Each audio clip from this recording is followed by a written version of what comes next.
Hi friends, last લેક્ચરમાં આપણે 7th chapter ચાલુ કર્યું છે પી વિભાગના તત્વો અને એમાં 15મા સમૂહના તત્વ વિશે આપણે થોડુંક જોઈતું. આપણે એવું જોઈતું કે સામાન્ય ઇલેક્ટ્રોન રચના પી વિભાગના તત્વની આખો જે પી સમૂહ છે, પી વિભાગ કે જેમાં સમૂહ 13, 14, 15, 16, 17 અને 18 એની સામાન્ય ઇલેક્ટ્રોન રચના તમે લખી શકો NH2 NP 1 to 6. 13મા સમૂહમાં NP1 આવે, 14મા સમૂહમાં NH2 NP2 આવે. એવી રીતે તમે 13 થી 18 સમૂહના તત્વની સામાન્ય ઇલેક્ટ્રોન રચના લખો તો NH2 NP 1 to 6 લખી શકો. આપણે પી વિભાગના જે તત્વ છે એની એક ખાસિયત છે કે એમાં અધાતુ, અર્ધધાતુ અને ધાતુ એ બધા જ પ્રકારના તત્વોનો સમાવેશ થાય છે. તમને ખબર છે કે ધાતુ કોને કહેવાય?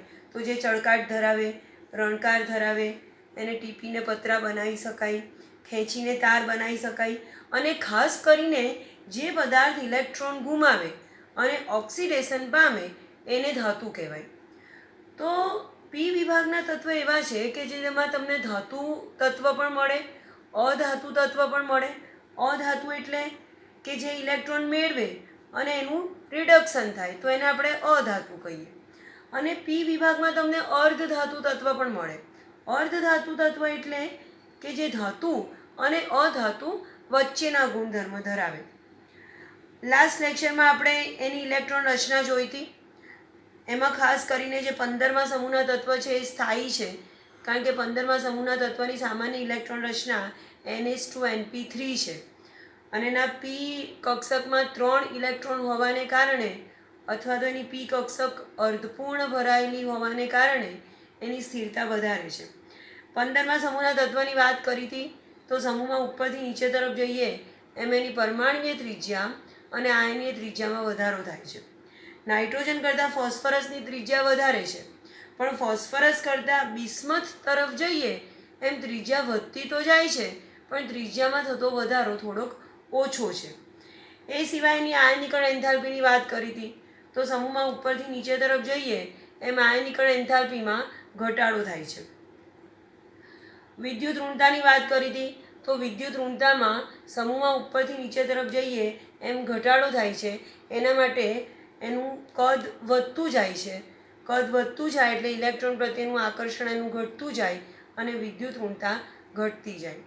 એ સિવાય છેલ્લા ટોપિકમાં આપણે એના ધાતુ ગુણની વાત કરી હતી. ધાતુ ગુણ માટે નાઇટ્રોજન અને ફોસ્ફરસ અધાતુ છે, આર્સેનિક અને એન્ટીમની અર્ધધાતુ છે અને બિસ્મથ અને મોસ્કોવિયમ એ વિશિષ્ટ પ્રકારની ધાતુ છે. ધાતુ કોને કહેવાય? તો જે તત્વને જે પદાર્થ ઇલેક્ટ્રોન મુક્ત કરે એને ધાતુ કહેવાય. હવે આપણે આગળ જોઈએ છે.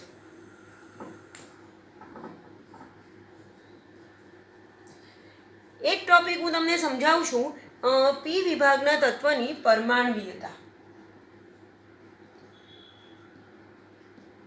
પરમાણ્વીયતા એટલે નાઇટ્રોજન જે છે એ દ્વિપરમાણ્વીય અણુ સ્વરૂપે અસ્તિત્વ ધરાવે છે. તમને ખબર છે આપણે હંમેશા N2 લખીએ છીએ એટલે નાઇટ્રોજનના 2 પરમાણુ.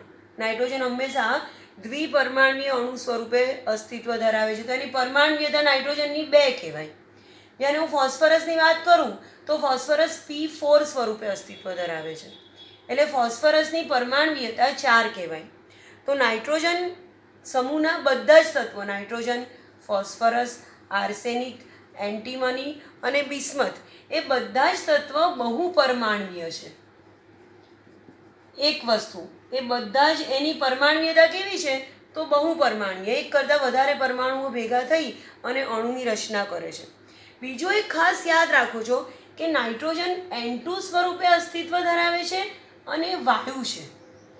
નાઇટ્રોજન N2 દ્વિપરમાણ્વીય વાયુ સ્વરૂપે અસ્તિત્વ ધરાવે છે, જ્યારે નાઇટ્રોજન સિવાયના બધા જ તત્વ ઘન સ્વરૂપમાં અસ્તિત્વ ધરાવે છે.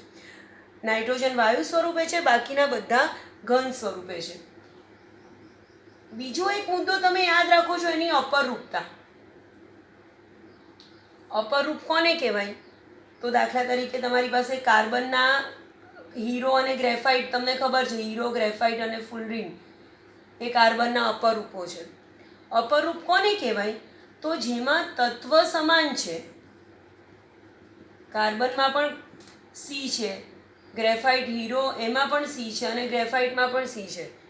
તો જેના તત્વ સમાન છે પણ એના ગુણધર્મ અને એના બંધારણ જુદા છે તો એને અપરૂપો કહેવાય.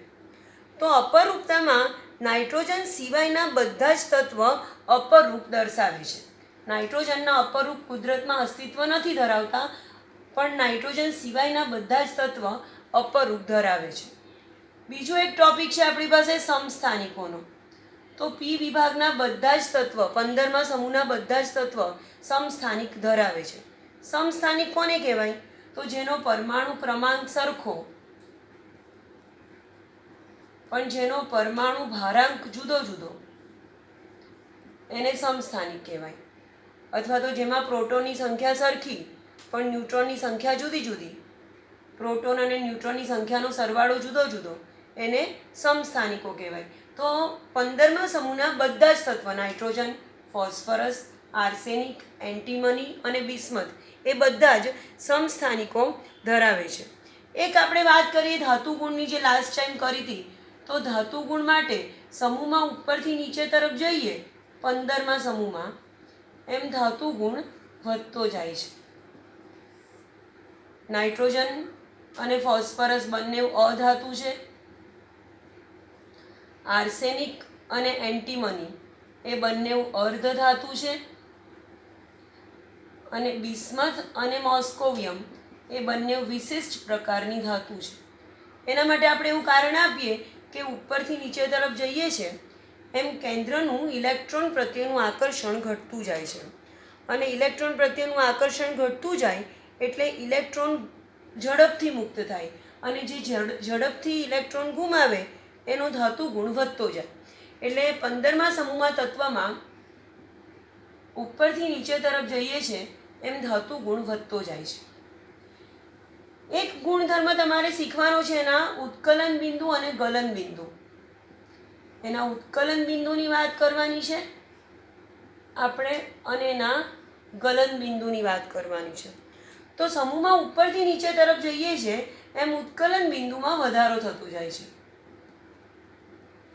એટલે નાઇટ્રોજન કરતાં ફોસ્ફરસ, એના કરતાં આર્સેનિક, એના કરતાં એન્ટીમની અને એના કરતાં બિસ્મથનું ઉત્કલન બિંદુ ઊંચું છે.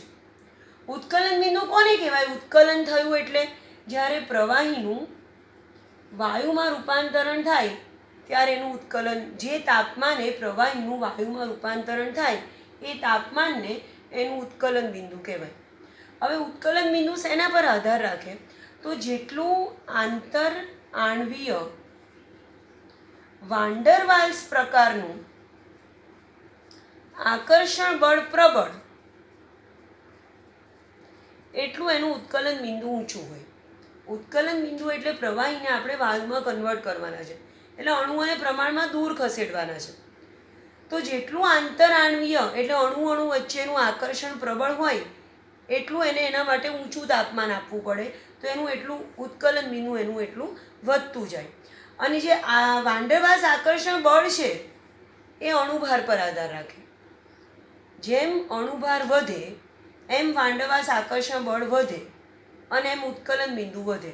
તો સ્વાભાવિક છે કે તમે સમૂહમાં ઉપરથી નીચે તરફ જાઓ છો, નાઇટ્રોજન, ફોસ્ફરસ, આર્સેનિક, એન્ટીમની અને બિસ્મથ તરફ, એમ એનો અણુભાર વધતો જાય છે, વાન્ડરવાલ્સ આકર્ષણ બળ પણ વધતું જાય છે. અને વાન્ડરવાલ્સ આકર્ષણ બળ વધતું જાય છે એટલે ઉત્કલન બિંદુમાં વધારો થાય છે. ગલન બિંદુની વાત કરું તો ગલન થયું ક્યારે કહેવાય કોઈ પદાર્થનું? કે જ્યારે ઘન પદાર્થનું પ્રવાહીમાં રૂપાંતરણ થાય ત્યારે એનું ગલન થયું કહેવાય. જે તાપમાને ઘનનું પ્રવાહીમાં રૂપાંતરણ થાય એ તાપમાનને એ પદાર્થનું ગલન બિંદુ કહેવાય. હવે અહીંયા પણ એ જ વસ્તુ કામ લાગે. ઘનમાં અણુઓની ગોઠવણી વ્યવસ્થિત છે, અણુઓ પ્રમાણમાં નજીક છે, અને એને જ્યારે મારે પ્રવાહીમાં રૂપાંતરિત કરવાના છે તો પ્રવાહીમાં અણુઓ થોડાક દૂર ગોઠવવાના છે. તો જેટલું આંતરઆણ્વીય આકર્ષણ બળ પ્રબળ એટલું એને છૂટા કરવા માટે આપવી પડતી ઉર્જા વધારે, અને એટલું એનું ગલન બિંદુ ઊંચું.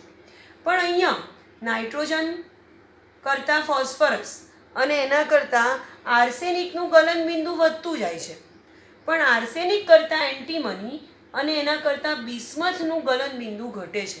યાદ રાખો છોકરાઓ, ગલનબિંદુનો ક્રમ સમૂહમાં ઉપરથી નીચે તરફ જઈએ એમ ગલનબિંદુ સામાન્ય રીતે વધવું જોઈએ.